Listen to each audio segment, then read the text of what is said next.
Hey guys, this week on Segway Magic we're talking about pop culture chicken soup, and that is the media we turn to when we're sick or feeling down or otherwise need comfort. This is also the week where the other two Snark ladies get to tell you about how they don't get sick and look in my direction because I was just very sick.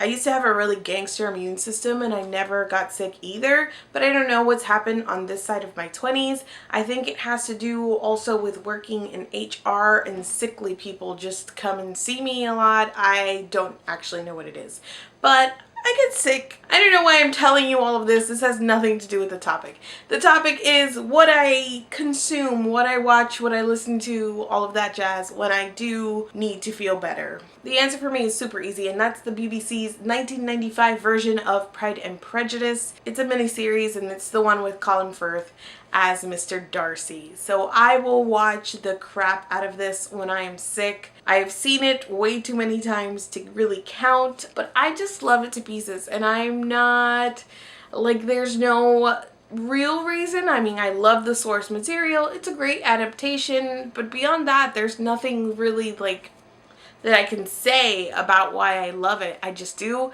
and it always makes me feel better. It feels super familiar, so that's always kind of something you look for when you're not feeling great, is a sense of familiarity. It usually sets me off on a path of then watching other adaptations. I will watch every version of Pride and Prejudice, so even the one with Beth Garvey, I hope that one's on Netflix.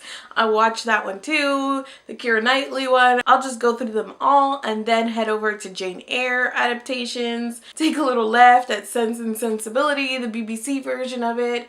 I will also watch both versions of Persuasion. I don't know if they're the only two in existence, but I'll put the movie posters over here so you know which ones I'm talking about. So basically, that is what I watch when I'm sick. Just cycle them through. The only other thing that I could think to mention is that in 2010, I had my heart broken by a situation, and one night, as this all culminated in just, you know, feelings, I couldn't get to sleep, so I decided to play some instrumental music, which I often do. I keep a playlist of just classics and instrumentals and whatnot. So I pressed play, and the first thing that came up was Albinoni's Adagio in G minor, and I started bawling. Like, the feelings just came to the surface, and I cried and cried and cried.